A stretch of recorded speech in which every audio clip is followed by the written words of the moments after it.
Magandang umaga po sa inyong lahat at maligaya po sa pagkabuhay na maguli ng ating Panginoon. At nagagalak tayo sapagkat alam po natin ang ating Panginoon ay minsan siya po ay namatay at isang beses lang din po siya nag-resurrect pagkatapos pangyalay niya ang kanyang buhay para sa atin. Tunay po ng ating pananampalataya at ang ating buhay ay nakasalig sa ginawa ng ating Panginoong Kristo at sa kanyang pagkabuhay na muli. Yan po ang matutuklasan natin mula po sa kanyang mga salita at lalong higit ay napapakita po yan sa atin sa ating pananampalataya at sa ating pamumuhay ng ating Panginoong Yesus ay buhay. Buhay po sa ating kalagitnaan, buhay po sa ating pagsamba, buhay po sa ating mga buhay. Yung pong pagnanais natin at na mamuhay para sa Kanya at paglingkuran siya ay nandoon na lamang sa ating mga kalooban at puso na masasabi natin talagang mayroong buhay na Diyos. At ang Diyos na to ay pinagkaloob sa atin ang Kanyang bugtong na anak, walang iba kung hindi ang ating Panginoong Jesus na siyang namatay at nabuhay para sa atin. Masasabi ko po na ako po ngayon ay medyo higit na sa senior sapagkat ako'y mag-61, magsi-62 na sa taong ito. At nakilala ko po siya nung ako po ay teenager pa. At mula noon hanggang ngayon, hindi po sumagi sa isip ko na ang ating Panginoong Jesus ay tulad lamang po ng isang tao. Kung hindi, siya po ay isang Diyos, siya po ang Mesaya, siya po ang tagapagligtas. Sapagkat hindi lamang ako, kung hindi marami pa maging aking mga kaibigan, pamilya, kamag-anakan ay binago ang kanilang buhay dahilan po sa ginawa ng ating Panginoon sa Kristo sapagkat mula pong siya'y nabuhay noon hanggang ngayon ito po ay buhay sa ating kalooban. Ang impact po na ginawa ng Panginoon sa atin ay napakalaking bagay. Papasalamat po tayong patuloy sa bawat isa na kasama po natin sa mga gawain at pag-aaral, pagtuturo ng kanyang mga salita at lalong higit sa pagsamba na ginagawa po natin tuwing linggo at maging po sa araw-araw na sa ating pong pamumuhay.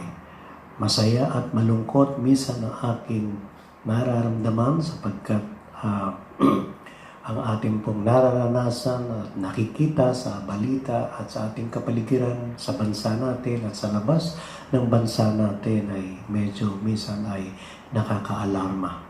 Ganun pa man ang Diyos po natin ay kasama natin. Nagpapasalamat ako sa Panginoon sapagkat hanggang ngayon ako po ay naniniwala at nananalig na patuloy niyo pong iniingatan ang mga mahal natin sa buhay, maging tayo mula po sa karamdaman ito. Ano po?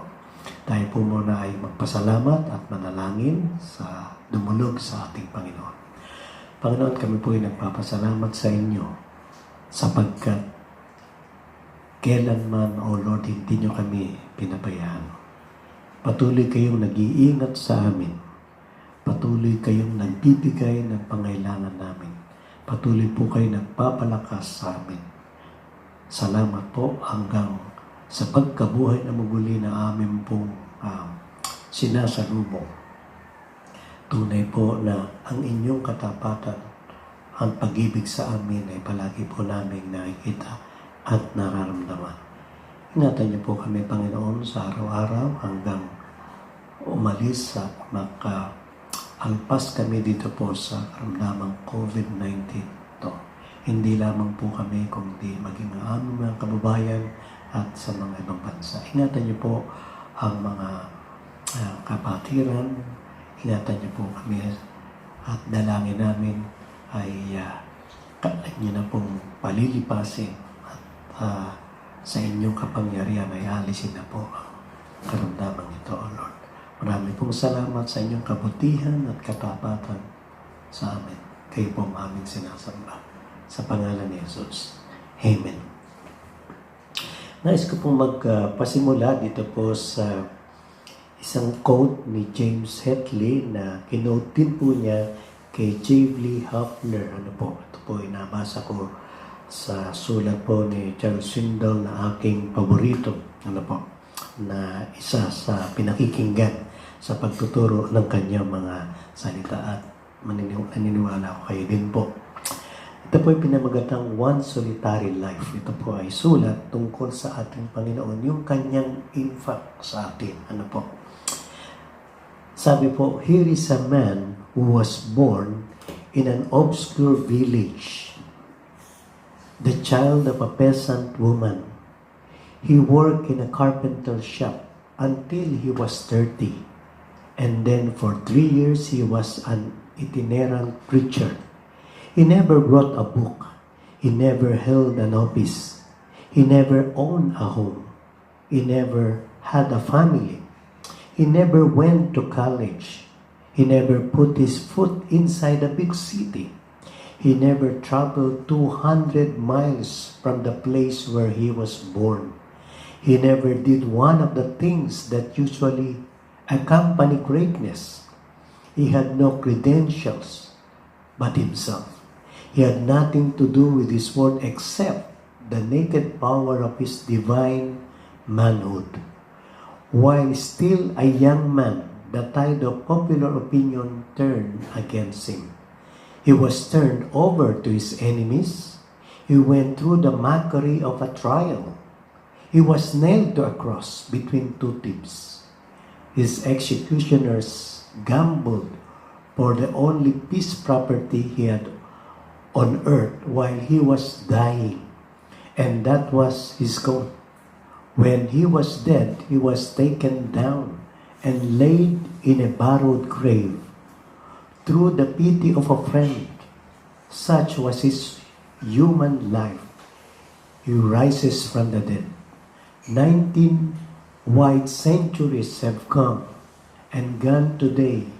He is the centerpiece of the human race and the leader of the column of progress.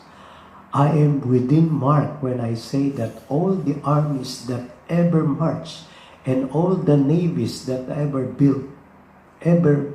were built, and all the parliaments that ever sat, and all the kings that ever reigned, put together have not affected the life of man upon this earth as powerfully as has that one solitary life. Yan ang buhay ng ating Panginoon na tunay po na napakalaking kalakasan at encouragement sa atin na hanggang ngayon dama natin ang kapangyarihan ng kanyang buhay sapagkat alam po natin ang ating Panginoong Yesus ay totoong nagkatamang tao at siya po ay Diyos na tinanggap po natin sa atin. Pag-aaralan po natin sa umagang ito ang babasahin at titingnan bilang kalakasan at celebrate po ng tinatawag nating Pasko ng Pagkabuhay dito po sa Matthew chapter 28. Ano po, titingnan po natin yan. Magpapasimula po tayo dito po sa sinabi ni Pablo sa 1 Corinthians chapter 15. Ano po, dito po verses 3 to 9 na pwede po nating sabihin ang ating foundational na ating pong pananampalataya ay galing dito sa kanyang isinulat mula po sa salita ng banal na kasulatan na pinagkaloob po sa atin. Sabi po niya, "For I delivered to you as of first importance what I also believe, that Christ died for our sins in accordance with the Scripture, that He was buried, that He was raised on the third day in accordance with the Scripture, and that He appeared to Cephas, then to the 12, then He appeared to more than 500 brothers at one time, most of whom are still alive, though some have fallen asleep. Then He appeared to James, then to all apostles. Last of all, as to one untimely born, He appeared also to me.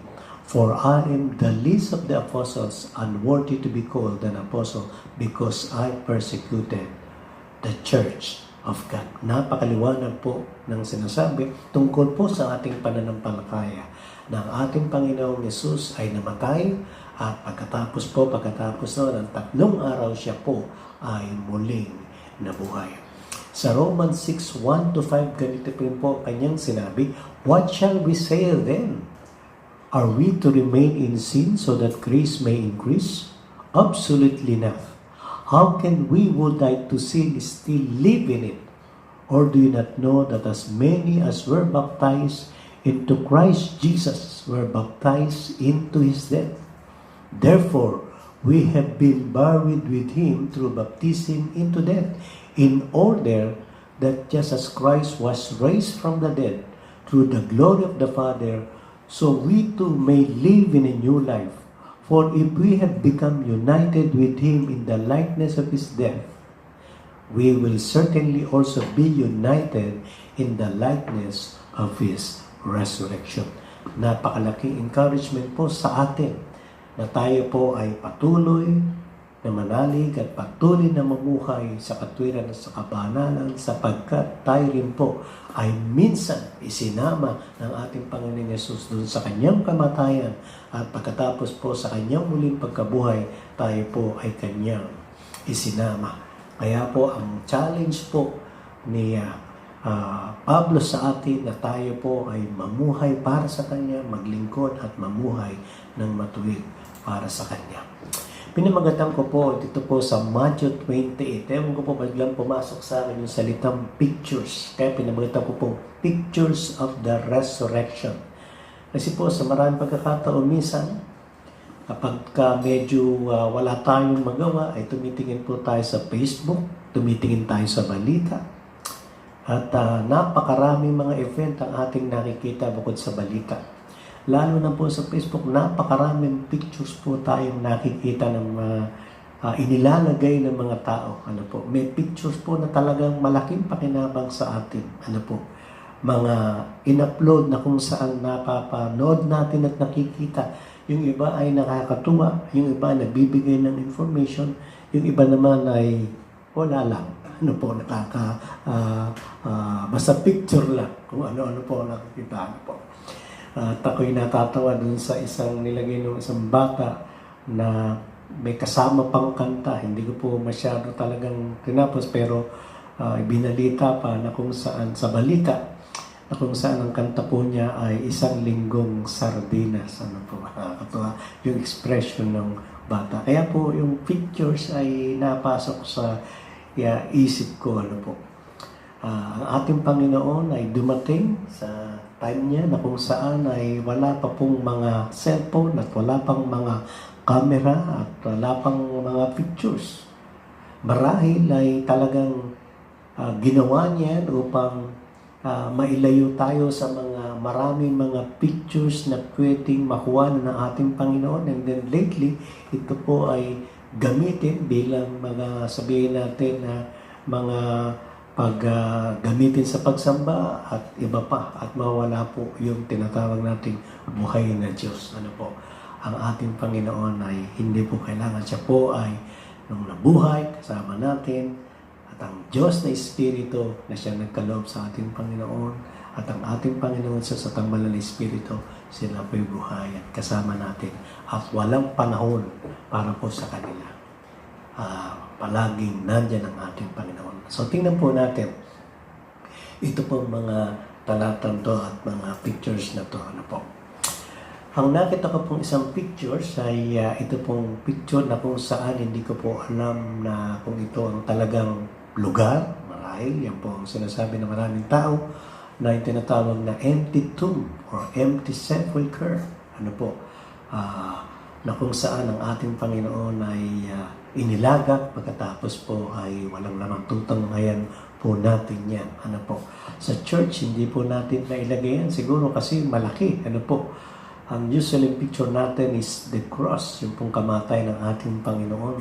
May nagsabi po ng missionary namin noong araw, ni Cyril Brooks, ang sabi, maganda rin na meron tayong picture doon po sa mga church at sa bahay natin na tinatawag na empty tomb, sapagkat ito po ang nagpapakita na ating Panginoon Yesus ay na buhay na maguli. Ano po? May nakita rin po akong picture. Ito po ay picture ng tatlong kababaihan. Marahil, ito po yung si Maria, at yung isa, kung doon nagkakamali, baka si Salome o kung ano man, mga kababaihan na pumunta po doon sa empty tomb at nakita po nila na walang laman. At of course, na-encounter nila yung angel.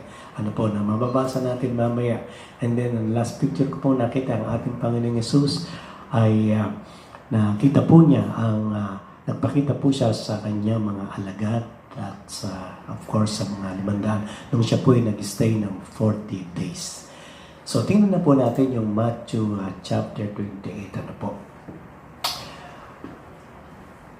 Now, after the Sabbath, toward the dawn of the first day of the week, Mary Magdalene and the other Mary went to see the tomb. And behold, there was a great earthquake. Kaya nilagay ko po, great earthquake. For an angel of the Lord descended from heaven and came and rolled back the stone and sat on it. His appearance was like lightning and his clothing white as snow. Dito po makikita natin na ang pagkabuhay na maguli ay pagkatapos ng Sabat. Ang sabi po ay first day of the week. Ano po? Now after the Sabbath, toward the dawn of the first day of the week. Kaya po sineselebrate natin ang pagkabuhay na maguli ay linggo ng madaling araw. Ano po? Yan po yung ikatlong araw na isinulat nung siya po ay nabuhay na maguli. At ang linggo din po ay ginamit na rin ng mga alagad sa kanilang pagsamba. Ano po? Sa kanilang fellowship. Yan po ay linggo sapagkat binase po yan sa pagkabuhay na maguli ng ating Panginoon unang araw ng linggo. At nandun po yung mga kababaihan. Dito po, dalawa lang ang binanggit, si Mary Magdalene. Si Mary Magdalene po, kung doon nagkakamali, mababasa po natin sa Luke chapter 8 verse 2, na kung saan siya po yung pinagaling ng ating Panginoon mula po sa 7 demonyo. And the other Mary went to see the tomb. Si Maria, may binanggit po sa ibang sulat na itong Maria to ay magulang o nanay ni James at ni John. At mayroon pa pong ibang Maria at ibang mga kababaihan. Katulad po, kung daw nagkakamali, sina Susana at mga ibang kababaihan pa siguro na nandoon po. Kita po natin, very active po ang kababaihan ito. Alam po nila sapagkat prior to this chapter, ano po ay sinundan nila yung pong pagkabili ni Joseph Arimathea, yung paglilibingan, kaya alam po nila kung saan doon ng libingan. And behold, there was a great earthquake, for an angel of the Lord descended from heaven and came and rolled back the stone and sat on it. His appearance was like lightning and his clothing white as snow. So, dumating po ang anghel at pagkatapos nagkaroon po ng earthquake, usually po ang ating Panginoon sa kanyang kamatayan at maging sa pagkabuhay na maguli ay nandun po ang kamay ng Diyos. Nandun po yung tinatawag nating supernatural event. Ano po? Nagkaroon ng earthquake. Nung siya po yung namatay, nagkaroon din po ng pagyanig ng lupa, nagdilim po ang langit, at nawala ang liwanag ng araw. At pagkatapos po, nung siya po sumigaw ng malakas, sabi po dun sa mga talata prior to this chapter, na ang sabi po ay ang mga patay ay nabuhay at yung mga ay napunta dun sa tinatawag na Holy City. Ano po? Yan po ay nagpapakita na ang ating Panginoon is truly the Son of God. At ang anghel na to ay binuksan po. Ano po? Ginulong yung bato na siyang tumatakip po doon sa grave o doon po sa tomb. Hindi po para makalabas ang ating Panginoon sapagkat ang ating Panginoon ay wala na doon. Kung hindi, para makita at makapasok ang mga witness katulad po nitong sina Mary at din po yung mga alagad. Makita nila doon po sa looban po. Yan po ang dahilan. Hindi ko po nakita sa picture na kung saan ang anghel ay nakaupo doon po sa bato. Butit dito sa binanggit po ang sabi, he rolled back the stone and sat on it. nakikita po natin yun talagang sabihin natin kapangyarihan at victory na kung saan ay iginulong. Yung pong bato na nakatakip po doon ay sa akin pong pag-research, kabigat-bigat, napakalaki po niyan. Ang sabi po, ang bigat po is 2 tono, 2 tonelada. Kaya po hindi kaya ng basta ilang tao na maigulong yun, lalong itong mga kababaihan ito. So, kailangan ng Diyos, kailangan ng kapangyarihan. So, yung kapangyarihan na pinigay doon po sa angel, yan po ay inalis para sila po yung makapasok. Then, sa pagpatuloy po natin sa verse 4, and for fear of him, the guards trembled and became like dead men. But the angel said to the woman, do not be afraid, for I know that you seek Jesus who was crucified. He is not here, for he has risen. As he said, come see the place where he lay. Then go quickly and tell his disciples that he has risen from the dead. And behold, he is going before you to Galilee. There you will see him. See, I have told you. Kaya binamagatan po natin great news sapagkat ang ating Panginoong Yesus ay wala na po doon sa grave o doon po sa tomb o doon sa libingan sapagkat siya po'y nabuhay. Kaya po, ang sabi ng anghel, kayo pumunta sa kanyang mga alagad, sabihin nyo na siya ay nabuhay ng maguli. Makita po natin mamaya sa ating pag-aaral, ito po sa verse 4, ang mga gwardiya, no nakita po nila mga anghel, sila po'y nagmistulang patay. Sila po'y natakot at sila po'y na-trauma. At ang sabi po, the guards trembled and became like a dead man. Hindi ko po naranasan pa na makakita ng anghel. Ano po? Pero sigurado tayo na ganun din po ang ating mararamdaman at mararanasan. Ngunit sinabi po sa mga kababaihan sapagkat sila din po ay nagkaroon ng takot. Ang sabi niya, do not be afraid, for I know that you seek Jesus who was crucified. He is not here, for he has risen as he said. At pagkatapos po, in-invite sila, come see the place where he lay. And then inutusan silang sabihin sa mga alagad. Nakakalungkot maging sa marahil sa Israel at sa mga tao ngayon na hinahanap pa ang ating Panginoong Yesus. Na nagtatalo-talo kung sino. Ito po'y napakaliwanag na sinabi na ang ating Panginoong Yesus ay nabuhay na maguli. At siya po ay nagpakita sa kanyang mga alagad. So it was a great news. It is sapagkat ang sabi po, sila ay dadalila ang kanilang balita sa kanyang mga alagad sapagkat ang ating Panginoon Yesus ay muling nabuhay. So sa verse 8, so they departed quickly from the tomb with fear and great joy and ran to tell his disciples.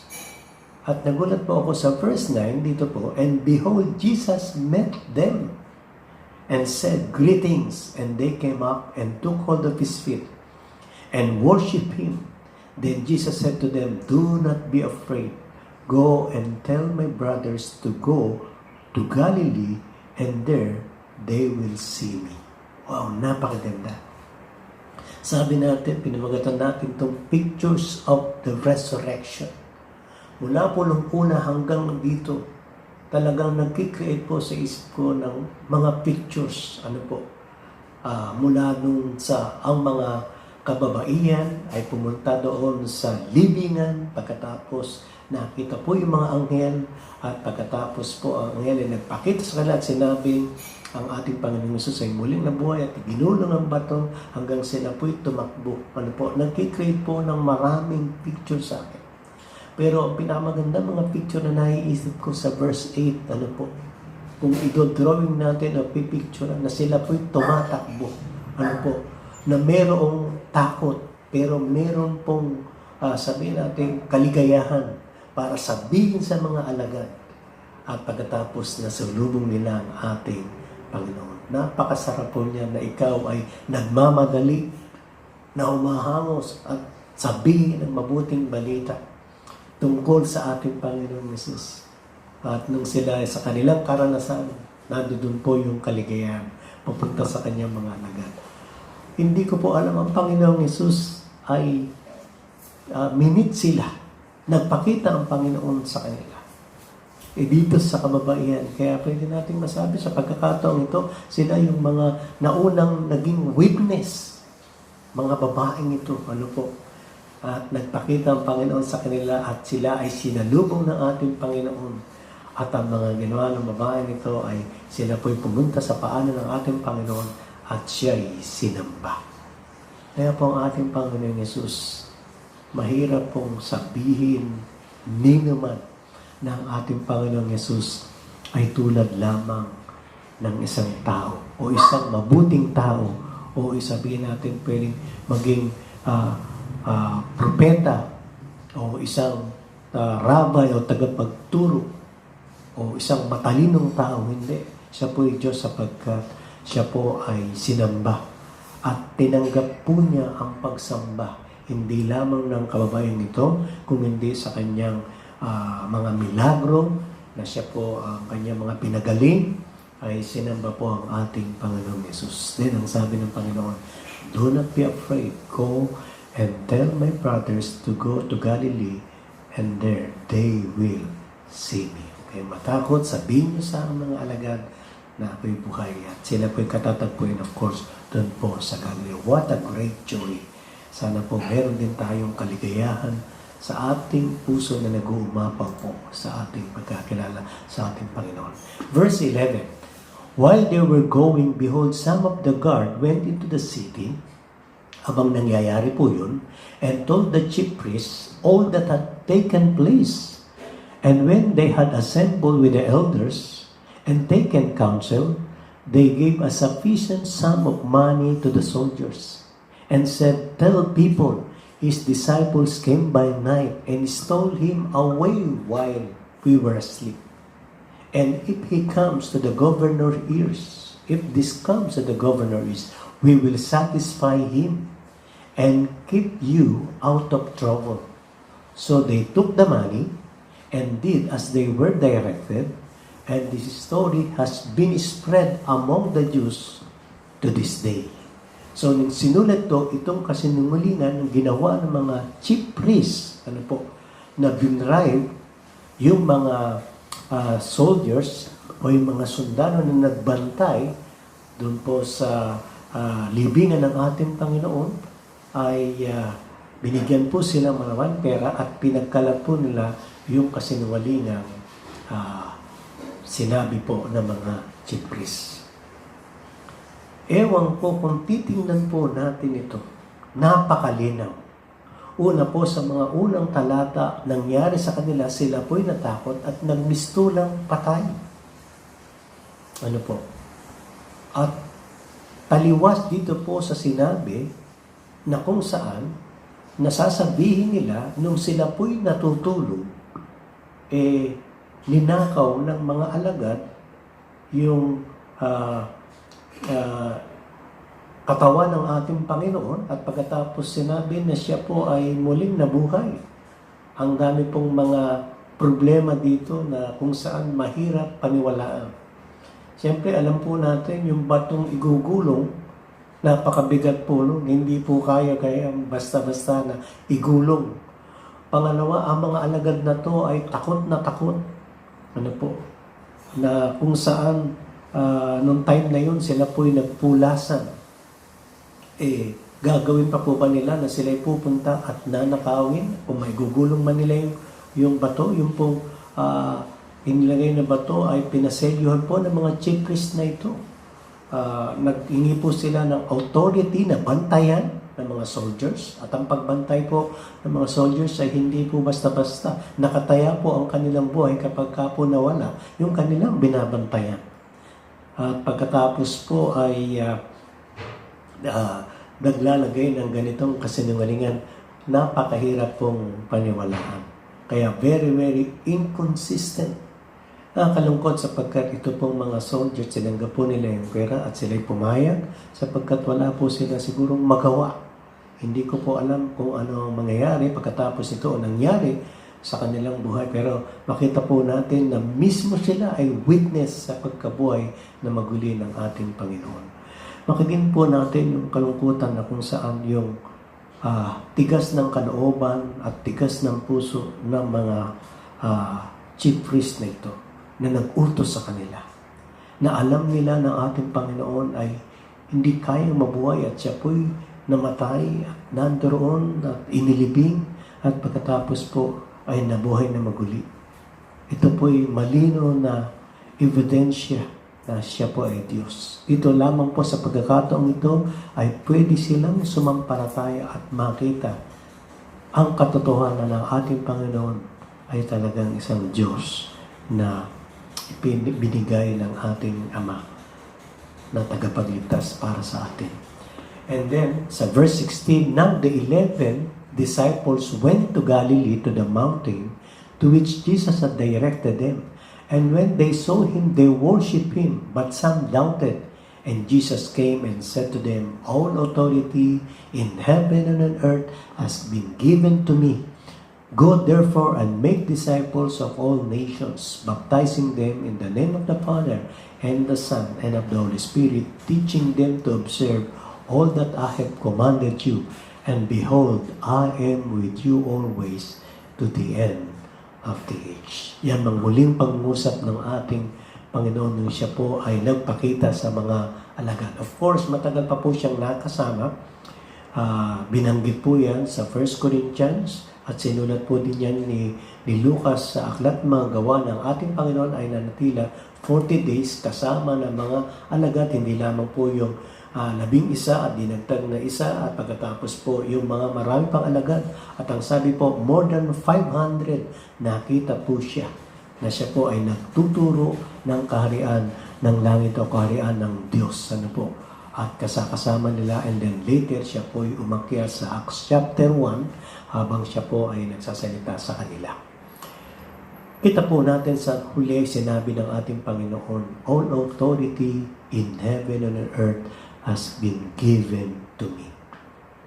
Lahat ng authority, lahat ng kataasan, lahat ng kapangyarihan ay binigay sa ating Panginoon. At pagkatapos, inutusan po niya ang kanyang mga alagad, kasama po tayo, na sabi, make disciples of all nations, baptizing them in the name of the Father and the Son and of the Holy Spirit. And then, ang sabi po niya, and behold, I am with you always to the end of the age. Napakagandang katotohanan na ang ating Panginoon ay muling nabuhay. At pagkatapos, nagpakita sa mga alagad. Kaya po, yan po yung dala natin sa ating pananampalataya. Yan po yung ating sineselebrate maging sa ating po tinatawag na Lord's Supper. Ano po na ginaganap every Sunday po sa church. At inutos po sa atin ng ating Panginoon na alalahanin natin ang kanyang kamatayan maging ang kanyang pagkabuhay na maguli. Hindi lamang po sa araw na ito, kundi sa araw-araw. Nais ko pong basahin bilang challenge sa atin yung promise na nangyari ng ating Panginoong Yesus ay muling nabuhay. Ito po sa sulat ni Pedro. 1 Peter chapter 1 verses 3 to 9. Ito po parang conclusion natin. Ang sabi po niya dito sa 1 Peter chapter 1, praise be to God and Father of our Lord Jesus Christ. In His great mercy, He has given us a new birth into a living hope through the resurrection of Jesus Christ from the dead, and into an inheritance that can never perish, spoil, or fade. This inheritance is kept in heaven for you, who through faith are shielded by God's power until the coming of the salvation that is ready to be revealed in the last time. In all of this you greatly rejoice, though now for a while you have had to suffer grief in all kinds of trials.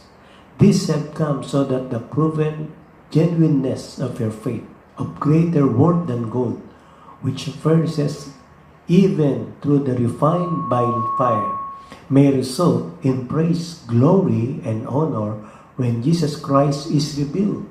though you have not seen him, you love him. And even though you do not see him now, you believe in him and are filled with an expressible and glorious joy, for you are receiving the end result of your faith, the salvation of your soul. Nakaka-encourage po sa atin na sa magitan po ng resurrection, ang sabi niya, He has given us, una, a new birth into a living hope. Ano po nangyari yan? Ang sabi po, through the resurrection of Jesus Christ from the dead. Challenge po sa atin. Lahat po ba tayo ay meron ng kasiguraduhan na tayo po ay sumampalataya at nagkaroon ng bagong buhay or a new birth into a living hope? Yan po yung ating pinakabuhay at unang pag-asa sa ginawa po ng ating Panginoon sa kanyang pagkabuhay na maguli, na tayo po ay pinanganak na muli sa isang buhay na pag-asa. At ang sabi po, meron po tayong inheritance is kept in heaven. Meron po tayong mamanahin. Ang una pong mana na binigay po sa atin ay ang pong kaligtasan na pinagkaloob sa atin. So we can be assured of our own salvation. Hindi po sa ating ginawa, hindi po sa merit na palagi po nating sinasabi at sinasabi ng banal na kasulatan, kung hindi ito po ay sa ginawa ng ating Panginoong Jesucristo sa krus at sa pagkabuhay na maguli. We were given a new birth, we were given inheritance, salvation. Ano po?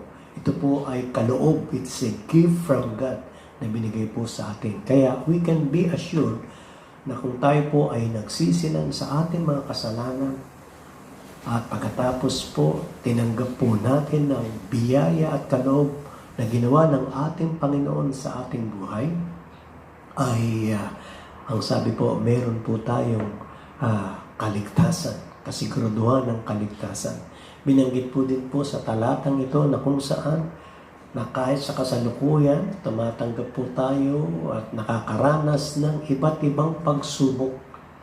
Ang sabi po ni Pedro, nangyayari po yan upang makita yung pong katotohanan ng ating pananampalataya.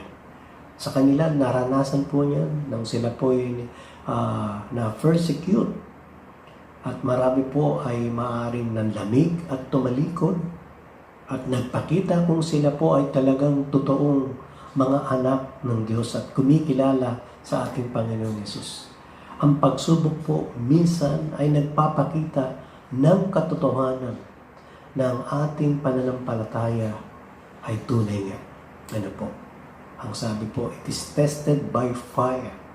And then sa verse 8, ang sabi po niya, na kahit hindi po natin nakita ang ating Panginoon, katulad nila nung siya'y nabuhay na maguli. Ngunit, alam po natin, siya po ay higit pa sa matang ito na nakita ng pisikal at material na bagay. Nakita po natin ang ating Diyos, ang ating Panginoon, sapagkat siya po ay patuloy na nagpapakilala sa atin, nagpapahiwatig sa atin sa panalangin, sa pagsamba, at lalong higit sa kanyang banal na salita. Patuloy na nakikilala po natin siya at nagpapakilala siya habang tayo po ay nag-aaral ng kanyang mga salita. Kaya, kumusta po ang bawat isa po sa atin? Kumusta ang mga nakakapakinig at nakakarinig tungkol sa ating Panginoon? Nawa, ikaw din, kapatid at kaibigan, makilala mo ang ating Panginoon Yesus. Na siya, minsan, more than 2,000 years ago, ay naparito sa lugar po ng Middle East. At pagkatapos, nabuhay po siya, 33 years, mula sa kanyang kapanganakan, doon lamang po sa lugar na yun. At pagkatapos siya po ay pinahirapan na napatay sapagkat hindi po siya tinanggap ng mga Hudyo ng Israel siya po ay anak ng Diyos at Mesaya nila. Siya ay pinako sa krus. Yan po ay nangyari upang ipagkaloob niya sa atin ang kanyang buhay bilang kabayaran sa ating mga kasalanan. Then after 3 days, siya po ay muli nabuhay. Nais ko pong magtapos dito po sa binabasa ko pong isa sa aklat ay sulat po ni Lee Strobel, The Case for Christ. Ano po? Sapagkat meron po siyang challenge dito sa kanyang sulat. Pinamagatan po niyang sulat niya, The Case for Christ. Marami po siyang aklat. Meron pa po, The Case for Faith at iba pa.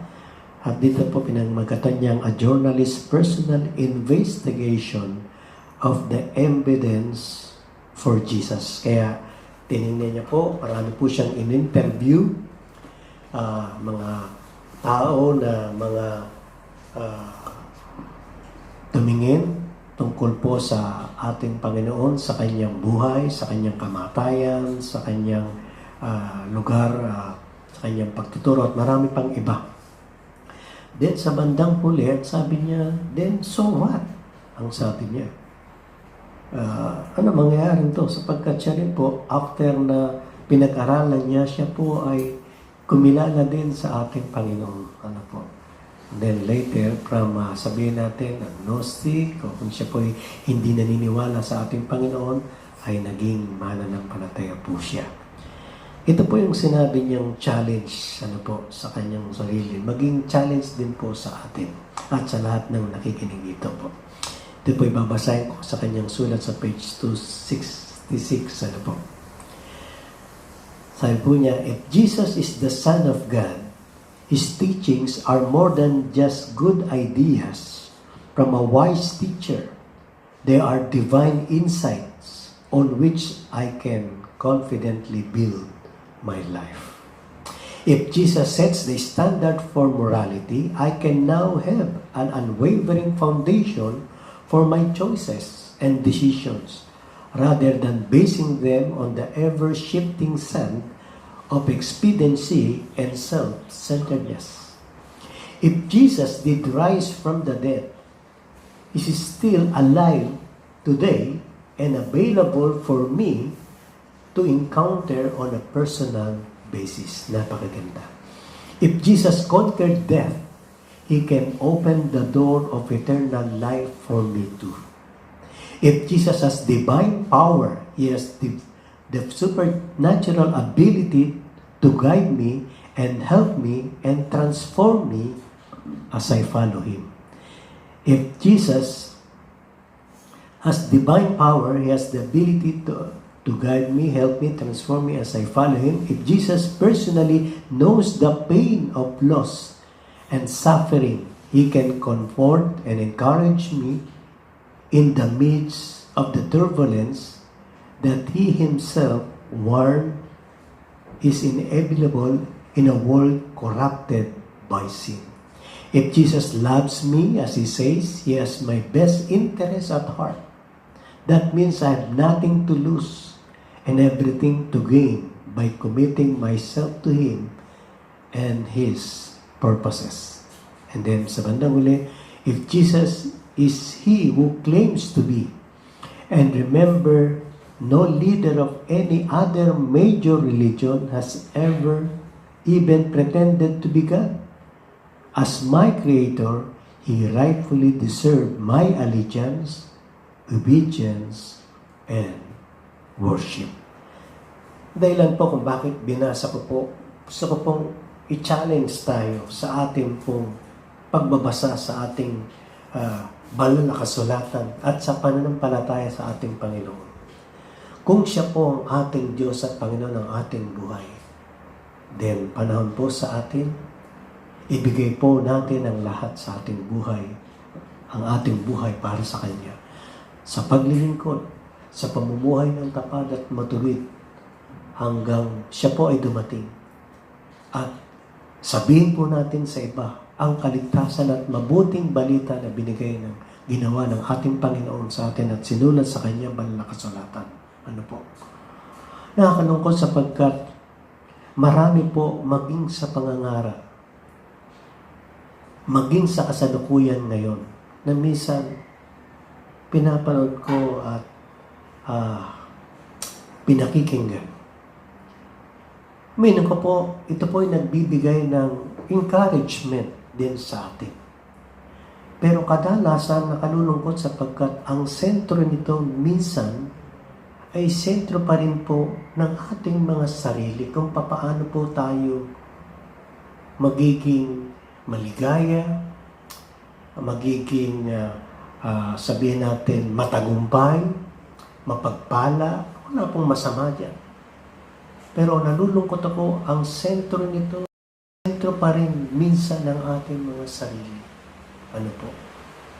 Sapagkat ang ating pong karanasan at kinalakihan, kung ating pong titingnan ang buhay ng ating Panginoon at siya po ang magiging sentro ng ating buhay. At pag-aralan natin po at basahin sa kanyang mga salita, lahat pong yan pinapangako sa atin at sinasabi ng mga mangarap tungkol po sa mga secret kung paano ito yung magiging maligaya at papagpala. Lahat pong yan ay makikita natin sa banal na kasulatan. Ang banal na Espiritu ang una pong nagtuturo sa atin at ang Panginoon ang siya magpapahayag nito sa atin ng personal. Kung atin pong ipopokus lamang ang ating buhay at ang ating sarili at ating pananampalataya sa ating Panginoong Jesucristo lamang. Mga kapatid, gusto ko pong encourage sa inyo. Huwag lamang po tayong magdepende sa ating pong pinapanood at pinakikinggan.